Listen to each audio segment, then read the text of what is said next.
Hello student, मैं एकता सिंह आप सभी का ज्ञान चैतन्य चैनल में बहुत-बहुत स्वागत करती हूँ। तो आज के इस टॉपिक में हम किसान, मजदूर तथा साम्यवादी आंदोलन को इसके तहत देखेंगे। तो आज ये पूरा टॉपिक यहीं पर हम कंप्लीट करने वाले हैं। तो पूरा देखिए वीडियो को एंड तक और ये यूजीसी नेट में आते हैं टॉपिक। तो चलिए स्टार्ट करते हैं। किसान विद्रोह और किसान आंदोलन। सबसे पहले ब्रिटिश शासन के दौरान स्थानीय उद्योग के पतन, नई भू धारण पद्धति व राजस्व व्यवस्था के कारण कृषि भूमि पर बोझ बढ़ गया। अत्यधिक सरकारी लगान व जमींदारों के उत्पीड़न के कारण किसान साहूकारों व व्यापारियों के चंगल में फंस गए। 1857 से पहले हुए किसानों के कुछ विद्रोहों ने पूरी तरह से जो है आदिवासियों ने शिरकत की थी, क्योंकि ब्रिटिश शासन की नीतियों के कारण आदिवासियों की राजनीतिक स्वायत्तता और स्थानीय संसाधनों पर नियंत्रण खतरे में पड़ गया था। 19वीं शताब्दी के उत्तरार्ध में देश में बार-बार अकाल पड़े। 1855 से लेकर 56 का संथाल विद्रोह भी मूलतः क्या था? कृषक विद्रोह था। अब मैसूर में देखते हैं किसान विद्रोह, और इसी को जो है नगर किसान विद्रोह भी कहते हैं। नगर मैसूर राज्य के शिमोगा जिले में है, और यहाँ अगस्त 1830 में किसानों ने विद्रोह किया। इस विद्रोह में किसानों एवं छोटे अधिकारी शामिल थे, जिनको स्थानीय छोटे शासकों ने भी समर्थक दिया। इस विद्रोह का नेतृत्व सरदार मल्ला ने किया था। विद्रोह अक्टूबर 1831 तक को चल दिया गया, किंतु मैसूर रियासत को भी 9 अक्टूबर 1831 को ब्रिटिश कंपनी ने अपने हाथ में ले लिया। मैसूर 1881 में 50 वर्ष के बाद रिपन के काल में फिर से लौट गया। नील विद्रोह देखते हैं। 1860 ईस्वी में बंगाल में नील उगाने वाले कृषकों ने यूरोपीय अधिकारियों के अत्याचारों से तंग आकर सितंबर 1859 के विद्रोह कर दिया। नदिया जिले के गोविंदपुर गांव में 1859 में दिगंबर विश्वास, विष्णु विश्वास और रफीक मंडल के नेतृत्व में किसानों ने मील खेती जो है बंद कर दी। इस पर 1860 में नील आयोग की नियुक्ति की गई। डब्ल्यू.एस. सीटनकार की अध्यक्षता में 5 सदस्यीय नील आयोग का गठन किया गया। इस आयोग में एकमात्र भारतीय सदस्य चंद्रमोहन चटर्जी थे, जो जमींदारों का प्रतिनिधित्व कर रहे थे। डब्ल्यू.एफ. फर्ग्यूसन नील उत्पादकों का प्रतिनिधित्व कर रहे थे। अन्य 2 प्रतिनिधि आर. टेम्पल और र्यू जे. सेल थे। आयोग के सामने तत्कालीन मजिस्ट्रेट ई.डब्ल्यू.एल. टावर ने भी गवाही दी थी। नील आयोग ने ये सुझाव दिया। तो नील आयोग बहुत इम्पोर्टेंट है, आप इसको बिल्कुल ध्यान से पढ़िए। इसकी अध्यक्षता में कितने लोग शामिल थे, ये सारे हमको याद होने चाहिए। तो इन्होंने सुझाव दिया कि किसानों को नील की खेती के लिए बाध्य नहीं किया जाना चाहिए। आंदोलनों को ईसाई मिशनरियों का भी समर्थन प्राप्त हुआ। शिशिर कुमार घोष ने भी नील विद्रोह में महत्वपूर्ण भूमिका निभाई थी। अंत में नील उगाने वाले यूरोपीय भूपतियों की हार हुई और वे बिहार तथा उत्तर प्रदेश चले गए।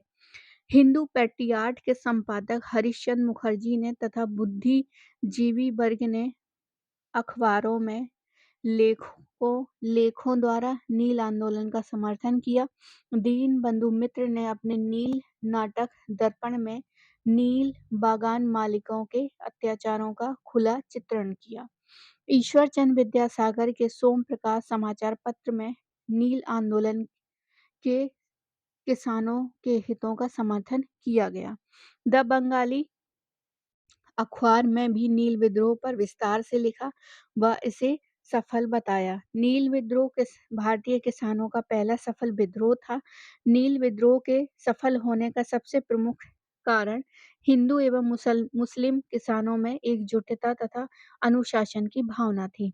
इस समय नदिया का डिप्टी मजिस्ट्रेट हेमचंद कार था। कौन था? नदिया का डिप्टी मजिस्ट्रेट हेमचंद कार। अब देखते हैं किसान दक्षिण का किसान विद्रोह 1875 ईस्वी में। यह विद्रोह मुख्यतया मारवाड़ी व गुजराती साहूकारों के विरुद्ध था जो मराठा कृषकों को ऋण देकर उनकी भूमि हड़प लेते थे। दक्कन विद्रोह के उदय का आधार रैयतवाड़ी व्यवस्था थी। मैसूर सिरूर तालुका के करडाह गांव से शुरू हुआ क्योंकि वहां एक मारवाड़ी साहूकार कल्लूराम ने बाबा साहिब देशमुख के विरुद्ध जो है कोर्ट से बेदखली का आदेश प्राप्त कर लिया था। पूना सार्वजनिक सभा ने भी किसानों के समर्थन में तथा 1867 के भू राजस्व अधिनियम के विरुद्ध आंदोलन चलाए थे। 1875 में पूना व अहमदनगर सहित अनेक जिलों का विद्रोह फैल गया। सरकार ने दक्कन उपद्रव आयोग नियुक्त किया तथा कृषकों की अवस्था सुधारने के लिए 1879 में दक्कन कृषि राहत अधिनियम पारित किया। इस अधिनियम द्वारा यह नियम बनाया गया कि ऋण अदा न करने पर किसानों को जमीन नहीं हड़पी जा सकती थी तथा उन्हें जेल नहीं भेजा जा सकता था। अब आते हैं फड़के आंदोलन। तो फड़के आंदोलन से संबंधित जो है एक मूवी भी है। 1879 में महाराष्ट्र में वसुदेव बलवंत फड़के ने रामोसी तथा ग्रामीण महाराष्ट्र के किसानों को संगठित कर डांके डालना शुरू किया। महाराष्ट्र के रामोसी जनजाति के लोगों को संगठित करके वासुदेव बलवंत फड़के ने रामोसी कृषक जत्था की स्थापना की। फड़के आंदोलन में क्रांतिकारी राष्ट्रवाद की झलक मिलती है। फड़के ने हिंदू राज्य की स्थापना का क्या दिया था, नारा दिया था और 1818 में फड़के को गिरफ्तार कर लिया और 1883 में उनकी मृत्यु हो गई। तो ये तो फड़के था। रामोसी विद्रोह, पनवा किसान आंदोलन जो कि 1873 से लेकर 76 तक। बंगाल के पनवा जिले के यूसुफ शाही परगने में 1873 में एक किसान संघ की स्थापना हुई। पनवा के किसानों ने बढ़े हुए लगान और जमींदारों के अत्याचारों के विरुद्ध विद्रोह कर दिया। किसान ब्रिटिश शासन के विरोध नहीं थे।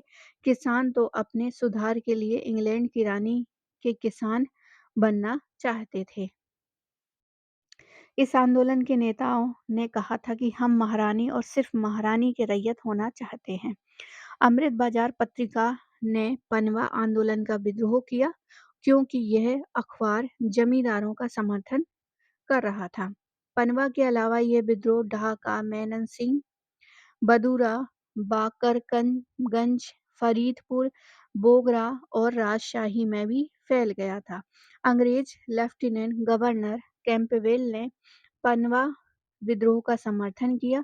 पनवा विद्रोह जो है सांप्रदायिक सौहार्द का अनूठा उदाहरण था। इसमें हिंदू मुसलमानों साथ मिलकर जो है लड़े थे। पनवा विद्रोह के प्रमुख नेता ईशान चंद्र राय, शंभूपाल तथा खोधी मल्हार थे। इंडियन एसोसिएशन के सदस्य सुरेंद्र नाथ बनर्जी, आनंद मोहन बोस, द्वारका नाथ गांगुली आदि ने किसानों की रक्षा हेतु अभियान चलाया। इस आंदोलन का इंडियन एसोसिएशन ने क्या किया था, समर्थन किया था। पनवा विद्रोह की प्रमुख विशेषता यह थी कि यह कानून के दायरे में तथा पूर्णतः अहिंसक था। सरकार ने पनवा विद्रोह की जांच करने के लिए एक आयोग नियुक्त किया जिसकी सिफारिशों के आधार पर 1885 में किसान और बंगाल काश्तकारी अधिनियम पारित हुआ। इसके द्वारा किसानों को उनकी जमीनें वापस मिल गईं। पनवा विद्रोह पर जमींदार दर्पण नाटक शर्फ हुसैन ने लिखा था। अब हम बात करते हैं मोपला विद्रोह 1921 में हुआ था। मोपला मालाबार केरल के बटाईदार मुस्लिम किसान थे, कृषक थे। ये मूलतः जो है हिंदू की निम्न जाति तीया और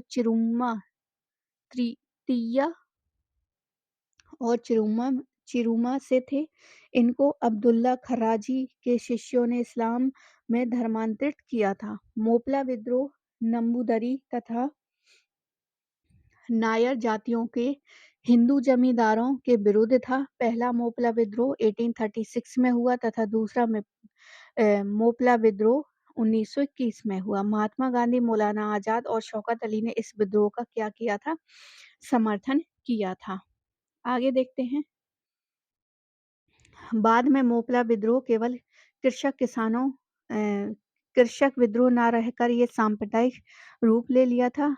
हिंदुओं को बलपूर्वक मुसलमान बनाया गया। मोपला आंदोलन खिलाफत आंदोलन से भी मिल गया था। मोपला विद्रोह शुरू होने का तत्कालीन कारण ये था कि पुलिस द्वारा मोपला नेता अली मुसलियार को मस्जिद में घुसकर बंदी बनाने का प्रयत्न किया गया था। सरकार ने मोपलाओं का इतना क्रूरता से दमन किया कि आज़ादी तक मोपलाओं ने ना तो राष्ट्रीय आंदोलन में भाग लिया और ना केरल के किसान आंदोलन में भाग लिया। पोडनूर ने 66 मोपलाओं को रेल के डिब्बे में बंद कर दिया गया, जिससे दम घुटकर उनकी मृत्यु हो गई। इसे पोडुनर की ब्लैक होल जो है घटना भी कहते हैं। याकूब हसन कोई, दीन कोय, कोया, कुन हामिद हाजी अन्य मोपला नेता थे। कुन हामिद हाजी ने इस बात का विशेष ध्यान दिया कि हिंदुओं पर अत्याचार न हो तथा हिंदुओं पर अत्याचार करने वाले व सरकार समर्थक मोपलाओं की हत्या करने के आदेश भी दिए। अब देखते हैं भारतीय राष्ट्रीय कांग्रेस तथा किसान आंदोलन।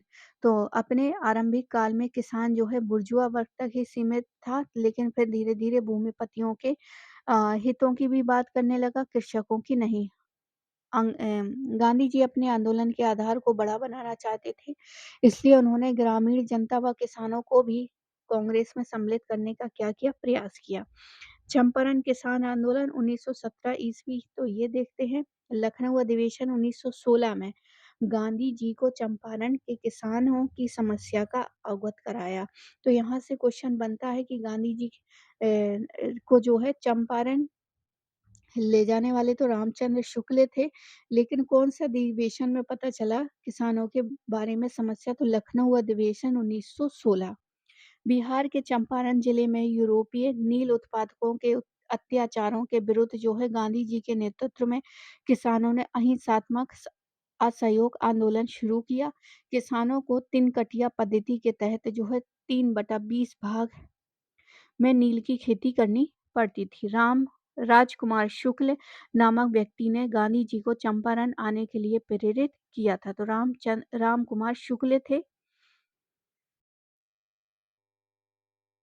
गांधी जी ने बाबू राजेंद्र प्रसाद की सहायता से कृषकों की वास्तविक स्थिति की जांच करवाई थी। तो राजेंद्र प्रसाद जो है वास्तविक स्थिति की जांच करने वाले थे, ये भी याद रखना है। गांधी जी को गिरफ्तार कर लिया गया और अंत में 10 जून 1917 को एक जांच समिति नियुक्त की गई, जिसमें गांधी जी भी एक सदस्य थे। इसमें चंपारण कृषक अधिनियम पारित करके इसके तहत 3 कठिया पद्धति को समाप्त कर दिया गया तथा किसानों से अवैध रूप से वसूल किए जाने वाले धन का 25% भाग वापस कर दिया गया। एफ जी सलाई की अध्यक्षता में, तो कौन है एफ जी सलाई, चंपारण कृषि जांच समिति नियुक्त हुई, जिसमें D J D D J read, Anugrah Narayan, L C एडमी, जी जी रैनी के अलावा महात्मा गांधी एवं राजा हरि प्रसाद भारतीय सदस्य के रूप में शामिल थे। हालांकि बाद में राजा हरि प्रसाद की जगह जो है कीर्तानंद को सदस्य बनाया गया। चंपारण के गांधी जी को राजेंद्र प्रसाद, महादेव देसाई, नरहरि पारिख, आचार्य जी.पी. कृपलानी, ब्रज किशोर, अनुग्रह नारायण सिन्हा आदि ने क्या दिया था? सहयोग दिया था। चंपारण सत्याग्रह के सफल नेतृत्व के बाद रविन्द्रनाथ टैगोर ने महात्मा गांधी जी को महात्मा कहा। यद्यपि गांधी जी को सर्वप्रथम महात्मा के नाम से जुलाई 1914 में डरबन में एक नागरिक सम्मान समारोह में संबोधित किया गया था। टैगोर ने महात्मा शब्द को लोकप्रिय बनाया था। चंपारण सत्याग्रह के दौरान गांधी जी को बापू कहा गया था। गांधी जी ने बंधुआ मजदूरों को मुक्त कराने का प्रथम अभियान चंपारण से ही प्रारंभ किया था। गांधी जी के चंपारण सत्याग्रह का एन जी रंगा ने क्या किया था? विरोध किया था। तो एम जी रंगा विरोधी एकमात्र विरोधी थे। साथ ही यहाँ पर एक चीज आपको याद रखनी होगी कि बापू को महात्मा गांधी जी को बापू यही जो है चंपारण सत्याग्रह द्वारा कहा गया था। आगे देखते हैं खेड़ा सत्याग्रह। तो ये गांधी जी द्वारा भारत में चलाया गया दूसरा वास्तविक किसान सत्याग्रह था। 1917 और 18 में सूखे के कारण फसल खराब हो जाने पर भी खेड़ा के कुनबी पाटीदार किसानों से लगान की वसूली की जा रही थी। वल्लभ भाई पटेल व इंदु लाल याग्निक ने किसानों को लगान अदा न करने का सुझाव दिया था। खेड़ा सत्याग्रह के बाद पटेल गांधी जी से प्रभावित होकर उनके अनुयायी बन गए थे। खेड़ा में लगान और कर न देने का पहला नारा जो है मोहनलाल पांड्या ने दिया था। खेड़ा आंदोलन में किसानों ने गीता एवं कुरान पर हाथ रख कर लगान नहीं देने की कस्में खिलवाई गई थी। 22 मार्च 1918 में गांधी जी ने खेड़ा आकार आंदोलन की बागडोर संभाली थी। सरकार ने लाचार होकर हार मान ली थी और यह गोपनीय दस्तावेज जारी किया था कि लगान उसी से वसूल किया जाए जो सक्षम हो। विट्ठल भाई Patel, servant of India society और गुजरात सभा ने गांधी जी की सहायता की थी। गांधी जी खेड़ा सत्याग्रह के समय गुजरात सभा के अध्यक्ष थे। तो ये हो गया खेड़ा गुजरात। अब बात करते हैं बारडोली किसान सत्याग्रह 1928। बारडोली के स्थानीय नेताओं कल्याण जी व कुंवर जी मेहता और दयाल जी देसाई ने असहयोग आंदोलन के सिद्धांतों पर यह कार्य किया था। बारडोली किसान सत्याग्रह असहयोग आंदोलन के सिद्धांतों पर इस पर कार्य हुआ था। उन्होंने आदिवासी लोग यानी काली पराज के उत्थान के लिए भी कार्य किया। उन्हें रानी पराज यानी रानी प्रजा का नाम दिया गया। इस आंदोलन में कुनबी पाटीदार भू स्वामी जातियों के साथ काली पराज आदिवासी जातियों ने भी भाग लिया था। आगे देखते हैं बारडोली की काली पराज मूलतः दुबला नामक जनजाति थी। बारडोली किसान आंदोलन की महान गांधीवादी सफलता के सच्चे निर्माता मेहता बंधु थे। स्टोरी ऑफ बारडोली के लेखक महादेव देसाई थे। नरहरि पारीख और जुगता राम दवे ने हाली प्रणाली यानी बंधुआ मजदूर द्वारा होने वाले आदिवासियों के शोषण की जांच की थी। राजस्व अधिकारी जयकर ने 1926 में बारडोली में भू राजस्व को 30% बढ़ाने की क्या की थी? सिफारिश की थी। बारडोली में गांधी जी ने कर न देने की अपील की थी। विरोध होने पर सरकार ने बढ़ोतरी को 97% घटा दिया। किसानों ने वल्लभ भाई पटेल से संपर्क कर उन्हें बारडोली आने को आमंत्रित किया था। पटेल ने बारडोली में फरवरी 1928 में आकार आंदोलन को सफल नेतृत्व प्रदान किया एवं कर न देने की अपील की। सरदार पटेल ने बारडोली को 13 शिविरों में विभाजित किया एवं प्रत्येक शिविर में एक अनुभवी नेता तैनात किया और एक प्रकाशन विभाग की स्थापना की एवं रोजाना सत्याग्रह पत्रिका का प्रकाशन किया। चोरी से राजस्व चुकाने वाले किसानों और सरकार की प्रतिक्रिया पर नजर रखने के लिए आंदोलन का अपना खुफिया तंत्र बनाया गया। मुंबई के गवर्नर लेस्ली विल्सन ने न्यायिक अधिकारी ब्रूमफील्ड एवं राजस्व अधिकारी मैक्सवेल द्वारा बढ़ाए गए भू राजस्व के बारे में जांच करवाई। इस जांच आयोग ने लगान की बढ़ोतरी को घटाकर मात्र 6.0% कर दिया। बारडोली सत्य आंदोलन की सफलता पर बारडोली की महिलाओं ने वल्लभ भाई पटेल को सरदार की उपाधि दी थी। स्टोरी ऑफ बारडोली के लेखक जो हैं महादेव देसाई हैं। के.एम. मुंशी और लालजी नारंगी ने आंदोलन के समर्थन में बम्बई विधान परिषद की सदस्यता से क्या कर दिया था? त्यागपत्र दे दिया था। आंदोलन के समर्थन में रेलवे हड़ताल का आयोजन किया गया। गांधी जी ने कहा कि बारडोली सत्याग्रह स्वराज प्राप्ति के लिए नहीं था, बल्कि ऐसा प्रत्येक आंदोलन हमें स्वराज के करीब पहुंचा सकता है। कांग्रेस ने बारडोली सत्याग्रह की जांच सर्वेंट ऑफ इंडिया सोसाइटी से करवाने की मांग की थी। विश्वव्यापी आर्थिक मंदी के कारण 1930 के दशक में किसानों में नई चेतना आई। सविनय अवज्ञा आंदोलन के दौरान गांधी जी ने उत्तर प्रदेश के किसानों को आधा भू राजस्व की अदा करने की क्या दी थी? सलाह दी थी। बारडोली के किसानों ने लगान देने से मना कर दिया। वह सरकार की जातियों से बचने के लिए गांधी जी की सलाह पर वे बड़ौदा में हिजरत पर चले गए। आगे देखते हैं।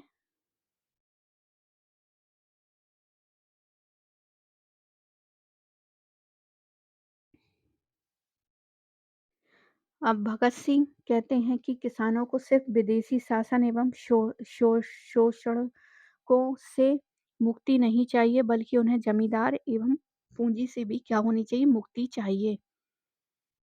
एका आंदोलन 1921 और 22 का है। एका आंदोलन अवध में एकता व एका आंदोलन के नाम से किसान जो है आंदोलन शुरू हुआ। इस आंदोलन का केंद्र हरदोई, बाराबंकी, बहराइच, सीतापुर एवं सुल्तानपुर था। अत्यधिक लगान और गैर कानूनी रूप से खेत छीनना, बेदखली एवं बेगार प्रथा आदि कारणों से यह आंदोलन आरंभ हुआ। इस आंदोलन के द्वारा किसान लगान का नगद में परिवर्तन चाहते थे। आंदोलन के दौरान किसान गड्ढा खोदकर जल भरते तथा उसमें गंगा जल मानकर शपथ लिया करते थे। एका आंदोलन का नेतृत्व मदारी पासी और सरहेन ने किया था। यह कांग्रेस के हिंसात्मक सिद्धांतों में विश्वास रखते थे। एका आंदोलन में बहुत से छोटे जमींदारों ने भी किसानों के साथ हिस्सा लिया, क्योंकि वे सरकार की भारी भू राजस्व दरों से परेशान हो गए थे। किसान सभाओं का गठन की बात करें तो 1920 के दशक में बंगाल, पंजाब और उत्तर प्रदेश में किसान सभाओं का गठन हुआ।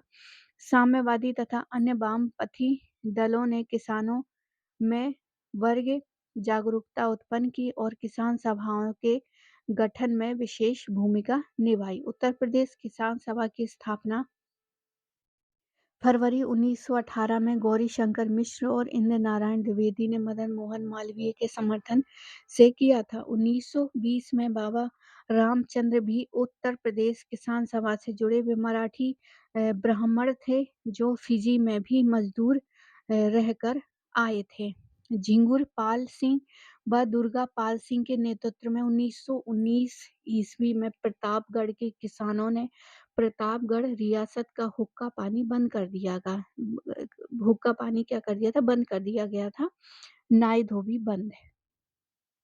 1920 में बाबा रामचंद्र ने ही जवाहरलाल नेहरू व गौरीशंकर मिश्र से लखनऊ में मुलाकात की व उन्हें अवध के किसान आंदोलन से जोड़ा। अक्टूबर 1920 में प्रतापगढ़ में अवध किसान सभा की स्थापना बाबा रामचंद्र ने की थी। अवध किसान सभा के किसानों को बेदखली, भूमि न जोतने, बेगार न करने, इन शर्तों को स्वीकार न करने वालों का बहिष्कार करने तथा अपने विवादों को पंचायत से सुलझाने व धोबी नाई बंद समाज का जो है सुझाव दिया गया। 1928 में आंध्र प्रांतीय रैयत सभा की स्थापना होती है और एम.जी. रंगा जो चंपारण के विरोधी थे किसान आंदोलन के, और इसके नेता थे इस समय 1928 में। आगे देखते हैं। बिहार में स्वामी सहजानंद ने 1929 में बिहार प्रांतीय किसान सभा की स्थापना की थी। इसमें कार्यानंद शर्मा, राहुल सांस्कृतायन, पंचानन शर्मा, यदुनंदन शर्मा जैसे वामपंथी विचारधारा के नेतृत्व में भी सदस्यता ग्रहण की। स्वामी सहजानंद को किसानों के प्रति इनकी समर्पित सेवाओं के कारण किसान प्राण के नाम से भी जाना जाता था। तो यहाँ से क्वेश्चन कई बार जो है पूछा जाता है। आगे देखते हैं। 1946 से लेकर 47 में बिहार में बाकश्त यानी स्वयं ज्योति भूमि के विरुद्ध जो है आंदोलन हुआ। बाकश्त जमींदार की अपनी विशेष भूमि होती थी। जमींदारों ने आधिकारिक भूमि को इस वर्ग में लाने का प्रयत्न किया। स्वामी श्रद्धानंद सरस्वती इस आंदोलन से जुड़े हुए थे।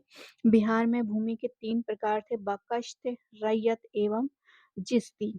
असम में सुरमा घाटी में जमींदारों के अत्याचारों के विरुद्ध जो है करुणा सिंधु राय ने किसान आंदोलन का नेतृत्व किया। बंगाल में टेनेंसी एक्ट के लेकर अकरम खां और अब्दुल रहीम फजलुल हक ने 1929 में कृषक प्रजा पार्टी की क्या की थी, स्थापना की थी। 1935 में एन.जी. रंगा और ई.एम.एस. नंबूदरीपाद ने मद्रास प्रेसिडेंसी में किसान आंदोलन के प्रसार का प्रयास किया तथा south Indian federation of peasant and agriculture labour का भी गठन किया। आगे देखते हैं, उड़ीसा में मालती चौधरी ने 1935 में एक उत्कल प्रांतीय किसान सभा का गठन किया। अकाली कार्यकर्ताओं ने 1937 में पंजाब किसान समिति की स्थापना की। पंजाब के किसान आंदोलन किसान नेता थे बाबा सोहन सिंह, बाबा ज्वाला सिंह, बाबा रूर सिंह और मास्टर सिंह आदि। भगवान सिंह लोंगोवालिया ने पटियाल में किसान आंदोलन चलाया। पंजाब में तीती किसान सभा वामपंथी विचारधारा की थी। स्वामी रामानंद हैदराबाद एवं अब्दुल हमीद खां दक्षिण असम किसान आंदोलन से जुड़े हुए थे। प्रथम भारतीय किसान स्कूल की स्थापना 1938 में आंध्र प्रदेश के गुंटूर जिले के निंदुबोल में एन.जी. रंगा द्वारा की गई। हैदराबाद आंध्र प्रदेश में तेलंगाना किसान आंदोलन जो है 4 जुलाई 1946 से शुरू हुआ। इसका नेतृत्व जो है रवि नारायण रेड्डी ने किया था। यह आधुनिक भारत का सबसे बड़ा कृषक छापामार युद्ध था। अखिल भारतीय किसान सभा 11 अप्रैल 1936 को अखिल भारतीय किसान कांग्रेस की लखनऊ में स्थापना की गई। इसका नाम बाद में अखिल भारतीय किसान सभा कर दिया गया। बिहार प्रांतीय किसान सभा के संस्थापक की बात करें,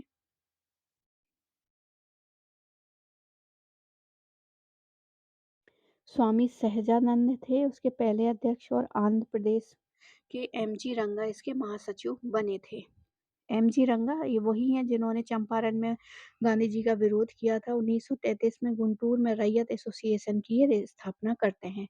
स्वामी सहजानंद का वास्तविक नाम जो है नवरंग राय था। स्वामी सहजानंद बिहटा आश्रम की स्थापना की थी।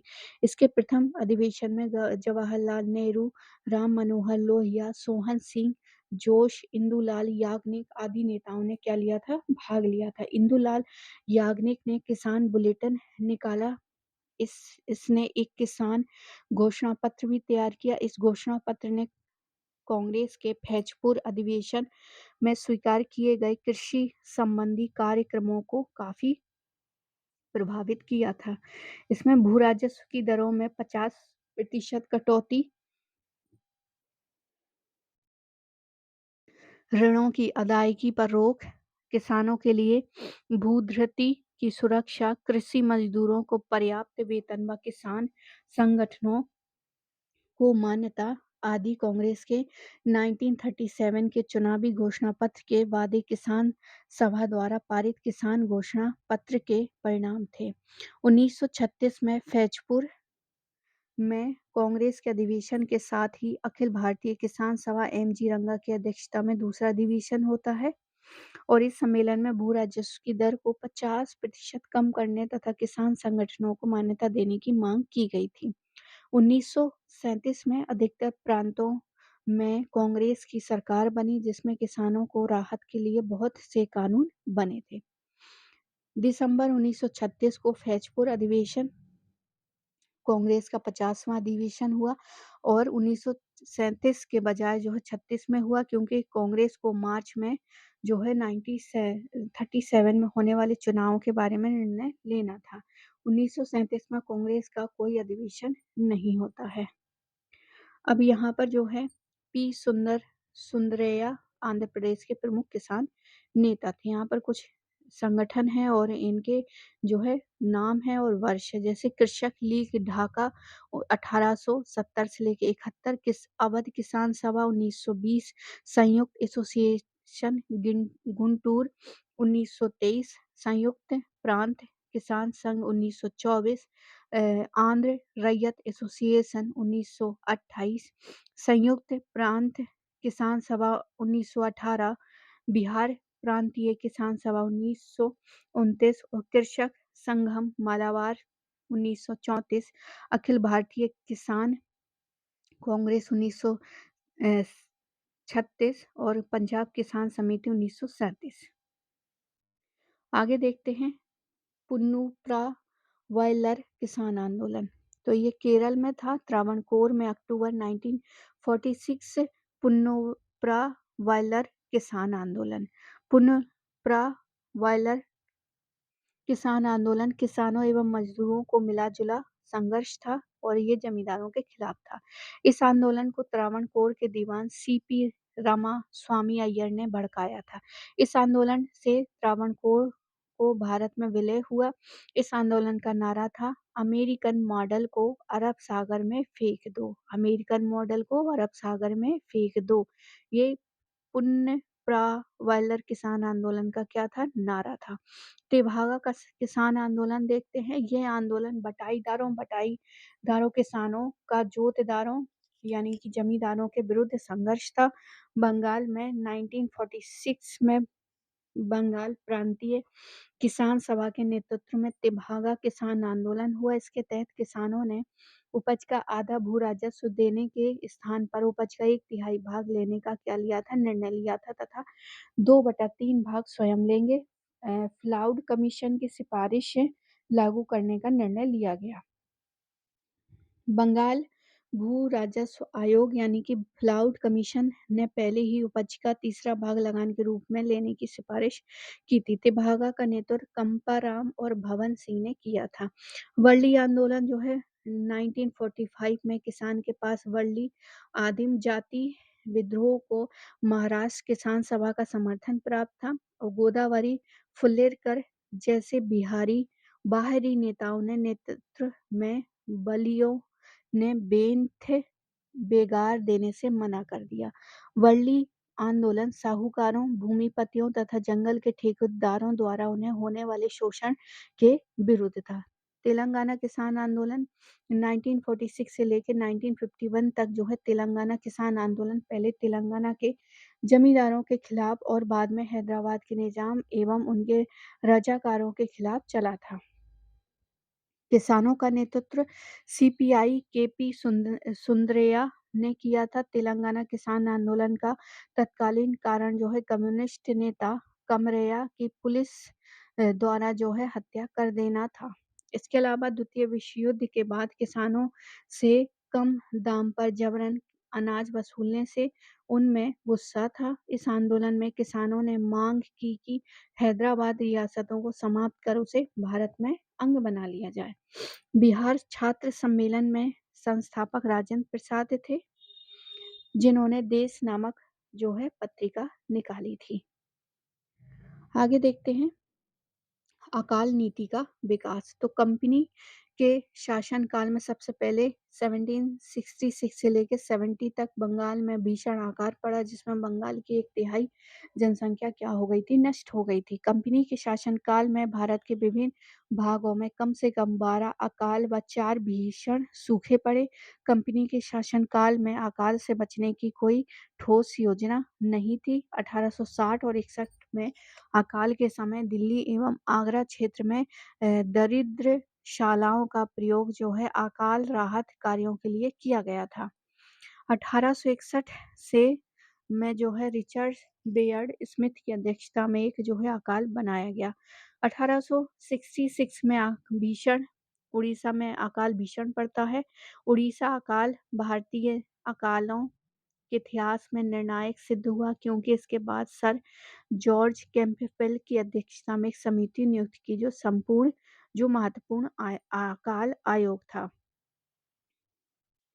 1866 में अकाल विपत्ति का समुद्र कहा गया। 1880 में लिटिन सरकार ने सर रिचर्ड स्ट्रेची की अध्यक्षता में एक आयोग जो है नियुक्त किया और इसके प्रमुख सुझाव थे भूमि से प्रभावित होने वाले पूर्व के लोगों को काम मिले। प्रभावित क्षेत्रों में अनाज के भंडारण पर नजर रखनी चाहिए। अनाज का निर्यात तभी हो तब जब देश में अनाज का पर्याप्त उत्पादन हो। अकाल सहायता का व्यय प्रांतीय सरकारों द्वारा वहन करना चाहिए तथा आवश्यकता पड़ने पर केंद्रीय सहायता देनी चाहिए। दुधारू पशुओं को हरे भरे प्रदेश में स्थानांतरित करने का प्रबंध होना चाहिए। स्ट्रेची आयोग की सिफारिश के आधार पर 1883 में आकार संहिता या भारतीय दुर्भिक्ष संहिता का निर्माण हुआ। 1896 से लेकर 97 में अकाल के बाद जो है पंजाब के उप गवर्नर जेम्स लॉयल की अध्यक्षता में एक आयोग स्थापित किया गया। 1900 ईस्वी में एंटी मैकडॉनल्ड की अध्यक्षता में एक आयोग नियुक्त किया गया। इसने पशु तथा बीजों के लिए शीघ्रता से धन बांटने तथा अस्थायी कुएं खोदने पर बल दिया। प्रभावित क्षेत्रों में एक दुर्भिक्ष आयोग नियुक्ति करने का सुझाव भी दिया। 1942 से लेकर 43 में बंगाल में भीषण आकार पड़ा और जिसमें लाखों लोग मारे गए। इसके लिए मानवीय कारण अधिक उत्तरदायी थे। राहत कार्य देर से शुरू हुए तथा युद्ध के कारण पर्याप्त ध्यान नहीं दिया गया। युद्ध के कारण बर्मा से चावल आयात बंद हो गया था। अब यहाँ पर जो है कुछ अधिनियम हैं, इसको देखते हैं। कुछ एक्ट हैं जो कि काफी इंपॉर्टेंट रहते हैं। इसकी सीधे सीधे डेट ही पूछी जाती है। तो बॉम्बे औद्योगिक विवाद कमेटी 1922, वर्कमैन कॉम्पेंसेशन एक्ट जो 1923, इंडियन ट्रेड यूनियन एक्ट जो है 1926, payment of wages act 1936, Bombay trades dispute act 1938, trade dispute act 1929 और अवध किराया कानून 1921। आगरा काश्तकारी अधिनियम जो 1926, बम्बई लघु संपत्ति धारक राहत अधिनियम 1938, यूपी काश्तकारी अधिनियम 1939, central provinces land alienation act जो है 1916, छोटा नागपुर टेनेसी एक्ट जो है पूछा गया 1908, north west provinces land alienation act 1904, Punjab भूमि हस्तांतरण अधिनियम 1900 में, दक्कन कृषक राहत कानून जो है 1879 में। आगे अब आपको अकाल की यहाँ से भी क्वेश्चन बनते हैं तो इसको देख लेते हैं। स्मिथ समिति सबसे पहले 60 और 61 में लॉर्ड कैनिंग के समय में, फिर कैंपबेल आयोग जो है लॉर्ड लॉरेंस के समय में 66 से 67, स्ट्रेची आयोग 1880 से लेके लॉर्ड लिटिन। ये क्रम में लगाने के लिए आते हैं तो बिल्कुल Smith, Campbell, stretchy, loyal, McDonald और जॉन वुडहेड। अभी ही एग्जाम में जो है ये एक दो तीन बार ये लिस्ट जो है क्रम में लगाने के लिए पूछी गई है तो याद रखिएगा बिल्कुल। या तो मैच कर सकते हैं, मिलान के लिए भी आ सकते हैं। गवर्नर जनरल जैसे Smith, Canning, Campbell, Lawrence, Strachey, Lytton, Lyall, lord Elgin, MacDonald आयोग जो है कर्जन 1900 में, जॉन वुडन जो है बेबेल के समय में। आगे देखते हैं। अब यहाँ पर जो है 1919 के अधिनियम के तहत प्रांतीय विधान मंडलों की सदस्य संख्या दी गई है। तो बंगाल में निर्वाचित सदस्य जो है 98, मनोनीत गैर सरकारी सदस्य 23 थे, 11 थे। तो आप इसको देख लेंगे, इसको पढ़ने की जरूरत नहीं है। आप अपने आप से खुद जो इम्पोर्टेंट है उसको आप पढ़ सकते हैं। तो आज का वीडियो बस इतना ही। आई होप आपको ये वीडियो जो है पसंद आया होगा। पसंद आया हो तो प्लीज़ लाइक करें, शेयर करें, सब्सक्राइब करें। मिलते मिलते हैं अब अगले वीडियो में। पूरा वीडियो देखने के लिए आप सभी का बहुत बहुत धन्यवाद।